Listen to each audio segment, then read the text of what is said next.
The money that we spend is 50 billion shekel since the Six-Day War. And those 50 billion shekel is today accumulate to 2.5 trillion shekel. But for me, as a businessman, I understand that there is another way to spend the money, and Israel could become a dream. How do you go from negotiating with Donald Trump to Yasser Arafat? Avi Shaked is with us today to explain his journey from the Israeli business world to politics. Avi, thank you for joining us.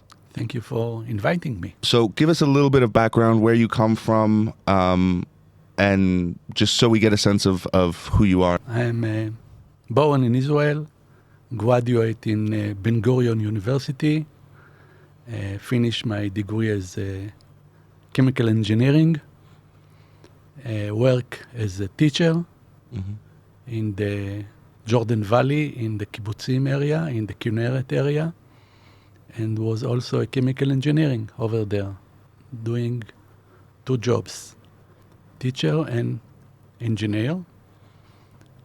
In the army, I was a major in the communication corps. Have 3 children, 9 grandchildren. That's me. So how did you then get into to sort of these interfaith discussions? Because that doesn't seem like a very obvious path to really getting into this, trying to draw connections across the community. So where did that come from? It's a good question. I can't tell. I think maybe it was in the 73 war when I was a soldier, 19 years old. I think that the trauma for that war make me believe that there is another way. And there is not always the way of war. A courage leader should always think on 2 options. Either take the war or take the other way, which is negotiate, which is try to solve it with different way than war. And there are so many different ways than war. I think that we haven't even touched the tip of the ice. So was that something you say when you were growing up? How much interaction did you have with people from other faiths? Because especially at that time in Israel, it wasn't so common to run across other people with different faiths. We tended to live quite separately. Correct. You are absolutely right. I was born on 1953, so until the Six-Day War, I was 14 years old. And you're right, I didn't have much interaction. So everything came not after the Six-Day War, everything came to me after the 73 war. When you face the war, either you take an action or either you agree with what's happening. I decide to take an action. So then it seems to me that this has been a very large part of your life, something that you've been very deeply involved with, or I don't know how deeply involved, but something you've definitely been involved with for a long time. Can you give me a sense of how you think that's changed since the 70s? How has interfaith interactions in Israel changed since the 70s? Or that might be too broad if you want to give me a bit you're shorter. Right. You know, the question is always depend on the person that you ask him. Because from my point of view, nothing has been changed. And that is so strange because most of the people became extreme and extreme as the time goes on. And I never became an extreme because I am still in my position, that there is another way to solve the situation and to put the end on the conflict in the area. I believe so, and I never change my mind. So it's easy for a person like me because I still keeping my idea that the conflict is bad, mainly, and here you will become shocked, mainly because of business, mainly because of money, because the money that we spend is 50 billion shekel since the Six-Day War. And those 50 billion shekel is today accumulate to 2.5 trillion shekel. Wow. And this is numbers that people can't feel. I am, as a businessman, understand the numbers. People are not usually talk about trillions, and people are not talking about billions as well. Those numbers seems to them strange. They just wake up in the morning and need to pay the bills, as we say. But for me, as a businessman, I understand that there is another way to spend the money. And Israel could become a dream state that tourists will come. Everything will be changed here if we will keep the money and not spend it. If I'm getting you correctly, it's for you, you think that a large amount of this is just sort of a waste of resources, that we're not getting, we're effectively spending billions of shekel to defend something that's not actually getting us anywhere, if that's what I'm hearing from you, that it's not actually getting us something. If we spent that money and we got something concrete back, it would be different, but you're saying that we're not getting anything really? From my point of view, we are not getting anything. I understand that there is another party in Israel that do think different. But if they will convince me that 2.5 trillion shekel is not a waste, then I'm willing to negotiate with them, or to argue with them, or to try to convince them, or to let them convince me. You see, the point here is if we can look one step ahead of us, only one step, what life would look like if the conflict will be ended.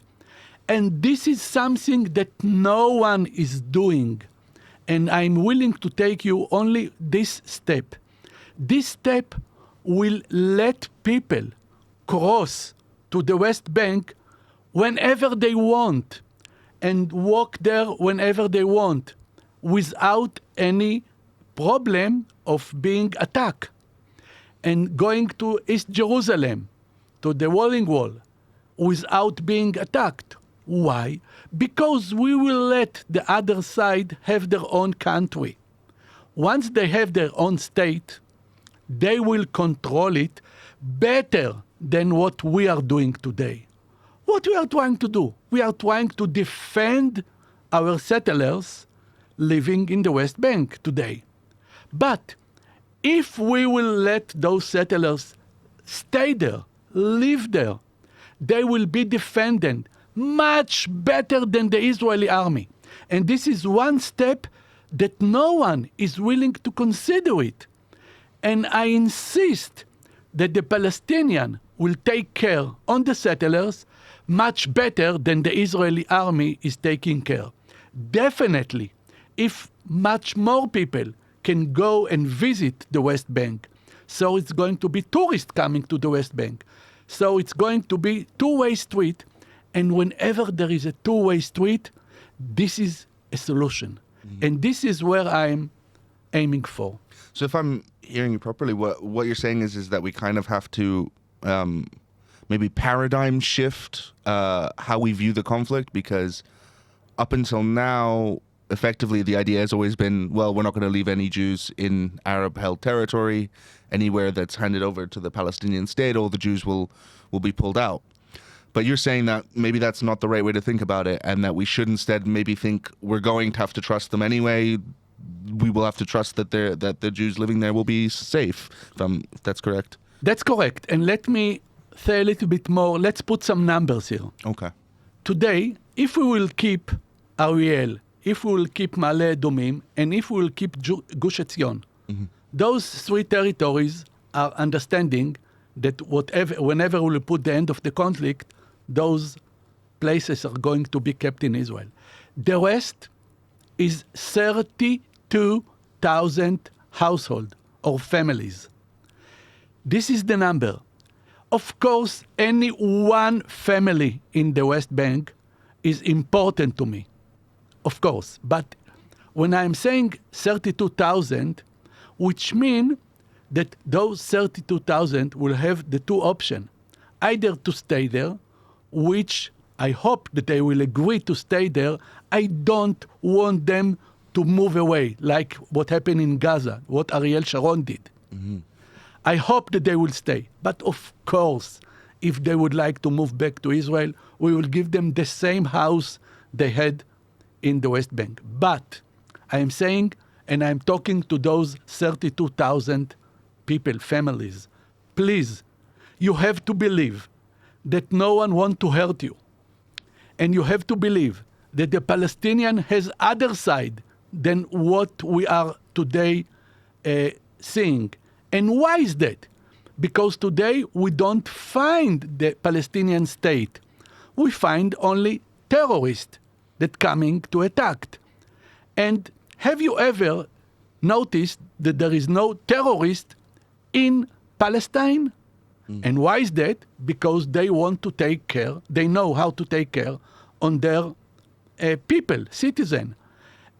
Even though it's not a state here yet. It's only authority, the Palestinian Authority. But whenever it will become a state, definitely, and I know those people, they know to govern their citizen much better than what we are doing today. I hope that our only problem is to govern the Jewish people and the Israeli citizen, including, of course, the Arabs that are living in Israel. I hope that that will be the only mission. And if I might take you to another point now, I just mentioned the Israeli Arabs. We do have a crime problem in the Israeli Arabs. And why is that? It's because we do not have enough power to handle. And the police people are fantastic. The only problem is that the resources are going to the border, which there is no border, which there is a wall, all those options. So, of course, the police is occupying in doing things that whenever we will end the conflict, such a problem will not exist anymore. And then we can use the police the same as all over the world, the same in every country, that the police deter the people that are going to make a crime in order not to do it. And that's the purpose of police. Police today are doing army jobs. And this is not right. Because when you ask them to do a different job, it's like that I will ask you to become a pilot tomorrow. It's difficult. And that's what we are asking the police to become. You know, those people, the policemen, are so brave. They have showed us how they sacrificed their life in the October 7. They were the first to respond before the soldiers. And I salute to the police. So what I'm saying, that the Arabs in Israel, they are expecting from the government to take action against the crime. Once we will put the end to the conflict, we will have all the resources to help the Israeli Arabs and to represent them in the government and to have ministers that are Arabs today. So it's going to be different situation in Israel that people are hard to believe because of, I understand why. You have to be a strong person with a strong belief in looking on the future and be optimistic, and as my book say, taking risk. I understand that I am taking risk, but all my life as a businessman, I was taking risks. I was just going to say that's very much a different attitude than you see from... well, actually, this is a little bit off topic, but I was going to say you don't see very many... there's not as many businessmen, I would say, in the Knesset as you would see in many other countries' parliaments, and maybe that is a little bit reflective in the fact that they're less willing to take risks to get payoffs. But you sort of answered my next question, which was to ask you, so how did you get to Biyachad Netzliach? Thank you. So you've answered it a little bit, but tell me, what was the exact trigger? Because I know you ran against Yair Golan, and I know you kind of disagree with his decision to merge the two parties. So let's hear a little bit about that. Thank you. I was a member on the Labour Party for the last 40 years. And I was involved in the politicals when I was young. Then I switched to the business. I was engineering in the Israel aircraft industry. Then I jumped to the politics. I was the secretary of the Labour Party in the Israeli aircraft industry. And but then I decided to move and to go to business.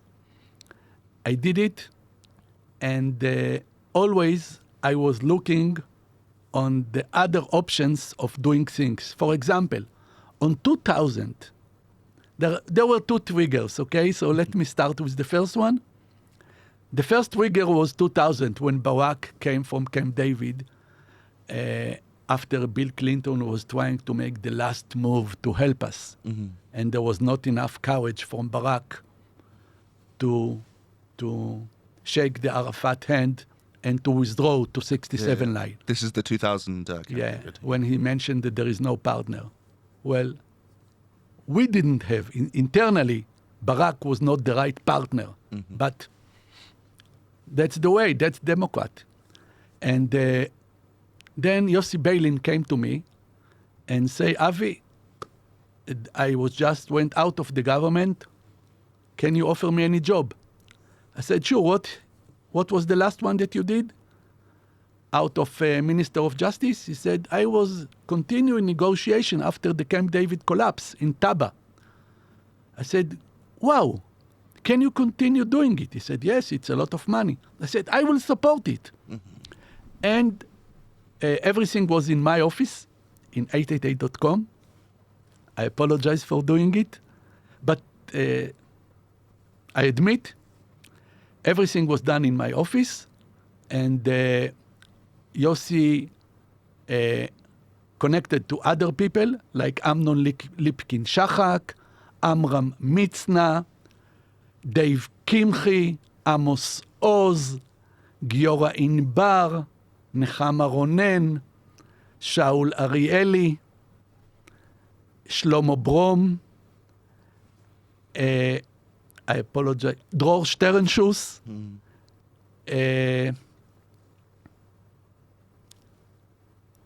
okay, and Ron Pundak. And Ron Pundak. Okay, I think that I cover all of them. And we were 16 people. And Avrom Burg and Yuli Tamir. Okay. You got them. I got all of them. And when Yossi negotiated, Yasser Abedrabo, the counterpart, was sent by Yasser Arafat. And he was bringing his people, Kadur Fares, etc. And we were starting negotiating. The time was terrible. So many buses were exploding in Israel. Terrible murders, terrible attacks. But we continue. And it ended with the Geneva Accord. So I am taking the responsibility of pushing Yossi Beilin to do the Geneva Accord. And it's ended with a beautiful contract that was putting the end of the conflict. So that was my first trigger. Why? Because I thought that I'm bringing peace. Mm-hmm. Immediately, Ariel Sharon was withdrawing from Gaza, and that put the end of the Geneva Accord. And everything continued without ending the conflict. So that was my first trigger, that I was putting 3 years of negotiation with the Palestinians. By at least I achieved something, a document that Arafat gave the permission to sign. Mm-hmm. Which, as we know, is a hard thing. It was the most difficult things for them to agree to some you know, you negotiate, something you gain, something you lose, but that negotiation, that's a business. And that was the first trigger. Then I continued doing more money and more money to myself. And then I decided to compete, as you mentioned, against Yair Golan to become the chairman of the Labour Party. I knew that I have small chances. Yair Golan, at that time, was the hero of October 7. So I compete with them, and I said only one thing. Without the Israeli Arabs, we don't have any chance to get to go for an office or to get the prime minister. The Labour Party will continue to be a small party unless we will make a block with the Israeli Arabs. And I lost. After I lost, people from Tamra called me and said, look, we heard your campaign and we would like to host you. I came to Tamra and there was a group of people saying, look, why don't we establish an Israeli Arabs party? I was shocked. I said, how come no one ever thought about it before? And the guy that mentioned it, his name is Drar Imrich from Tamra, and today he is my partner. So I was going to ask how that came together, but that's a very interesting, that's a really like, wow, in Hebrew I'd say meragesh, but like it's a very sort of, it gets a nice feeling in you that even out of losing the leadership election, you still ended up finding the right group of people who were also interested in the same sort of political vision as you. So I think that's also a really good lesson in general in politics, that even if you lose the election, you might end up with something good coming out of it anyway. So they came to you and they said, let's start a party. And what did you say? What was your reaction to that? And how did you get to the point where you guys are now trying to compete? I said, where you are coming from? And he said, you know, most of the Israeli Arabs want to be represented in the government. I said, what? He said, yes, the majority is willing to compromise and not to be represented by the Ahmed Tibi, Ayman Uda, and Mansour Abbas. The old joint list. The old joint list, correct. What they want is to be represented. And this is why they never going to vote. And this is why it's only 15 mandate in the Knesset that they have, the joint. So quickly, I'll just explain in case our viewers aren't aware that up until Mansour Abbas in 2020, I don't remember which election it was, but when 22, when he said he'd work with the government. It was before, even with Bennett. But yeah, so up until that point, essentially the main way that the Arab political parties had worked was that they just said they weren't going to work with anybody, and that it was essentially a bit of a protest vote, if I'm getting it correctly. So what you're saying is now that there is a significant bloc out there that are saying we aren't happy with this, and we want actual representation, not just someone who's going to collect the check and not do anything. I have to say I heard that from some of my friends too, but they're perhaps not so politically willing to go out and do things. So what was the next step after that? So next step, I said, look, let's make a poll. And we went to Manu Geva. Mm-hmm. And Manu Geva I think, is the best. I don't want to say that the others are not, but I'm saying he has the credential that he is good. And I said, Manu, please make a survey and ask how many of them. And the result were fantastic. 70% of the Israeli Arabs want to be represented in the government, which means that until today, they didn't have such a way to be representative, and they want to be represented. So I said, okay, let's move. And then we decided how the party will look like. So the party is 50% Jewish, 50% Arabs, 50% women, 50% men. And we have a tremendous success as of now. And so that brings me to the next question. What's your what are you looking at as your main voter demographic? I know there's obviously an Israeli Arab demographic. How much are you expecting also the Jewish population to vote for this? Because we've seen in the past that it tends to be that when you have this kind of party, it tends to be much more heavily, the voters tend to be much more Arab than they do tend to be Jewish. So what are your concerns with that? What are your plans for that? I can tell you that the Israeli Arabs is 1.1 million people that have the right to vote. I believe that for every Israeli Arabs that want to be represented in the government and want to have a dukiyum, Coexistence. So most of them want coexistence. So most of them want the coexistence.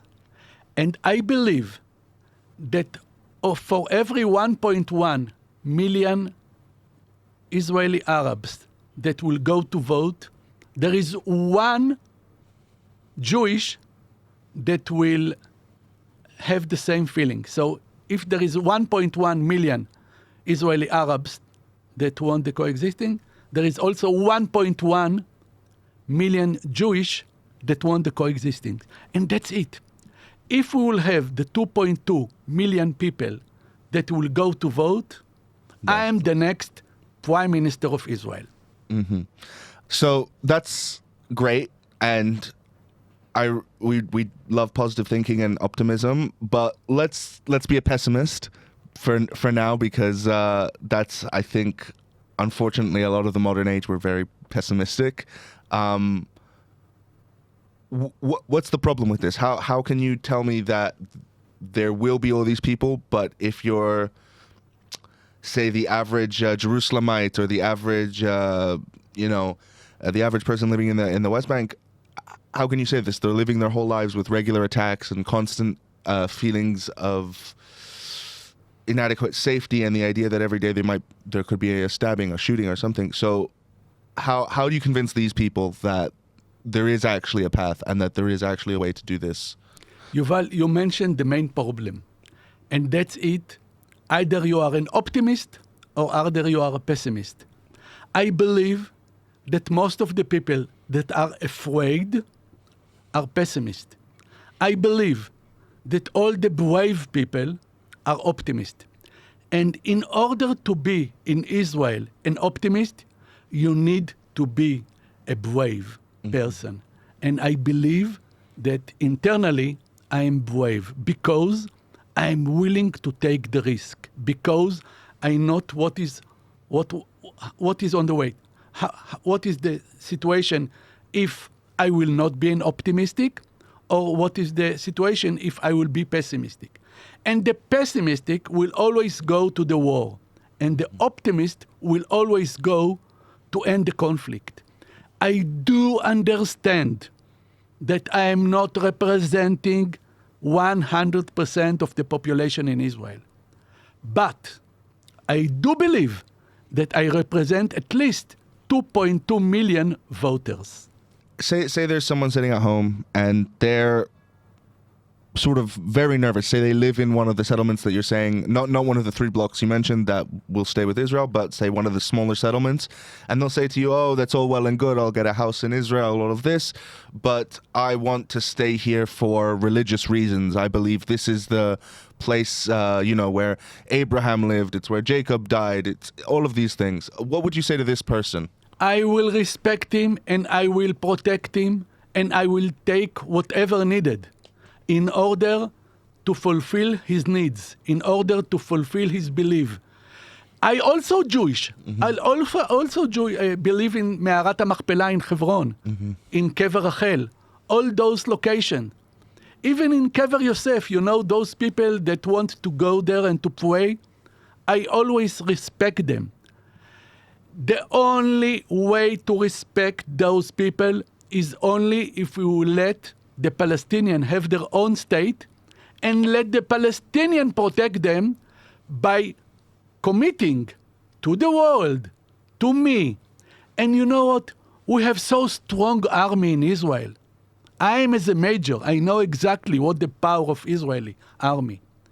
Of course, we will be protecting them. Of course, we will take all the necessary steps that they will have better life, not worse, better life, because they will have a free way of walking around, driving around, coming every day to work in Israel, doing whatever they want.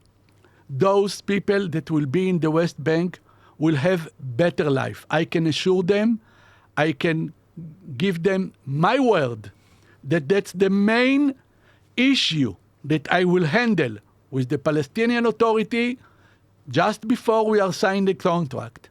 The contract is only to defend those people. The only way to have those people be protected is by letting the Palestinians have their own state. Those simple things are so obvious that I can't understand how all the leaders in Israel, which were very smart, very brave, but all of them being influenced by those people that were pessimists. I'm not saying that there are bad people. I'm saying that there are only pessimists. And only if we will have the other way, if we will let the optimistic people, business people, people that are willing to take risk, and this is a risk, I do understand, because every step that you want to change something means that you want to take a risk. Unfortunately, today the risk that we are taking is just to protect against terror. And that's the only risk that we are doing. But this is the wrong way. There is other way. And the other way is to take the risk, but to take the risk in order to let them have a better life, in order to let me travel to Me'arat HaMachpelah freely, by no checkpoint at all. Of course, at the beginning, it's going to be some checkpoint, etc. But think about the future, Yuval. The future is like that we can have the same as the EU. We're doing a free area. We can do it in the Middle East. So if I'm not sure if you're going to like this comparison too much, but it does sound a little bit like, at least in terms of your approach to the conflict, that you have a bit of a similar view to Trump, in that the business world is the way to do peace, rather than necessarily sitting around a political table, but that you can get a lot more done through focusing on the business world. I don't know if you're going to like that comparison. No, but I it's do, just because I'm going to give you here a scope. Okay. Okay? In 2011, the Supreme Court in the United States agree that every state in the United States will have their own right to give license for online gaming. Okay. And immediately we got a license in Nevada and in Delaware. And then New Jersey came. And Chrissy was the state governor. Yeah. And he said, look, I have 10 land-based casino, which one of them was the Trump Tower, not Trump Casino in New Jersey. And he gave to each of them one license. So Trump asked his staff, look over the world and give me the best online casino. And they find 888. And we negotiate with them, and we sign a contract. So I am seeing that I am the only Israeli that ever signed a contract with Trump. I can tell you that he is a fantastic businessman. And what happened, here is another scope. Sheldon Adelson was against me because he has his land-based casinos and I have the online. And we always were fighting with people that help us, lobbyists. And then, when Trump started with us, then Sheldon, rest in peace, say to Trump, look, why you are doing it? You better do other things. And say, yeah, I have a dream to become a president. Okay, forget the online. And then Trump came to us and said, look, apologize. I'm breaking the deal with you. I have other dreams in my life. And he went to become the president. And I fully admire this person as a businessman. And I hope to have the same ability to become as good as he is today by bringing the end to the conflict. I do know that I have a partner in the White House. I do know that Trump come to every situation as a businessman, the same as I am. I am looking on this end of conflict only as a businessman. And I think that's something that I would say, if I'm thinking back at all the previous peace negotiations and peace plans and all these, they always seem to have come from a very military political echelon of maybe people who spent their whole lives working in government and focusing on this.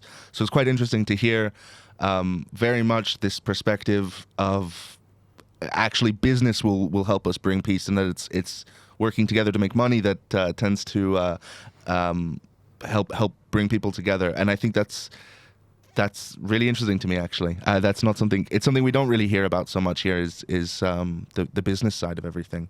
Let's talk a little bit about the book. You brought in a couple of copies for us to have a look at. It's a great title. How did you get to the book, and what's the book about, and why should people go read the book? If they are interesting to know how I started from nothing and how I became a billionaire and why the money is not important to me. The end of the conflict is more important. And I can say that the book starts with what you will do with $1 billion. And what I decided to do is to give it to a stranger. That's how the book starts. Okay. So I'm not going to say more, but I invite to people to read. I explain to people in the book how I started and how I failed. And again, I started another mission, and then I failed. So what I'm trying to say in the book, when you fail, it's not a reason to withdraw. When you fail, you have to stand up and start again with something different, which will be better. And that's what I did. I call it like steps, like climbing steps. And until you are feeling that you have achieved a right step that you can stand, and that's it for you. It's not that you succeed, it's that you have achieved of a level that you are satisfied with it. But it's never end. There is no end. I don't call a word of success. Mm-hmm. I do think that you have to move on always, and to move on, and to move on. There is no end. The same as I was moving from business to politics now. It's just another move on. So always you have to move on. Always you have to look for whatever can be done, what else you can change, so people will have better life. And that's actually a really good message, I think, also for the political sphere here as well, that you have to do things step by step, and little by little things will change, and hopefully they also get better. Let's talk about there will be an election by at least November of next year. Whether the government collapses before then, who knows? How are you preparing for this, and are we going to get any, shall we say, interesting people on your list that we will have heard of before? Thank you for the question. We are the only party that having an open primaries, which means that we have a portal, and here I am offering to anyone that watching to become part of our list by joining the party. You have just to agree with what I have said, or if you are an Israeli Arabs, with what Drar Imrich is saying. And then the only thing, you have to put your picture, to put your CV, and that's it. And everybody in Israel can vote for you. The vote goes like this. Once you are 18, then the only thing that you have to tick, that you are 18 years old. and that you are an Israeli citizen. And that's it. And you can vote. You can vote up to 10 people. Mm-hmm. And what we have done, something that no one did before, if you regret because there is another name join the list, you can delete the one that you vote for him and you can change it to somebody else. Oh, wow. Until we are closing the list, which will be something like 45 days before the election date. Oh, so people will really be able to pick. This is a really open list. Wow, okay. I wasn't expecting it to be so. I was expecting you to say, oh, in 30 days or something. Okay, wow. That's, I really wasn't expecting that. That to me is a very modern and I would say very technological, like, it's the kind of thing that I would expect to see in the Nordic countries or in the Netherlands or somewhere where they would have integrated the technology and politics a bit better. But in Israel, Now, wow. let me surprise you in one more thing. Okay, go ahead. I'm myself also one of the members that they can vote. Although I am the chairman, but I want to show that even if I will get like number 10 or number 9 on the list, the amount of vote, I am not ashamed to show what people are thinking about me. And definitely after one election, the chairman will have to be elected as well. Mm-hmm. But right on this election, I am the chairman. But all the rest will be elected from the portal. So far, other than you, it will be the list afterwards. Okay, that's, wow. And that's something that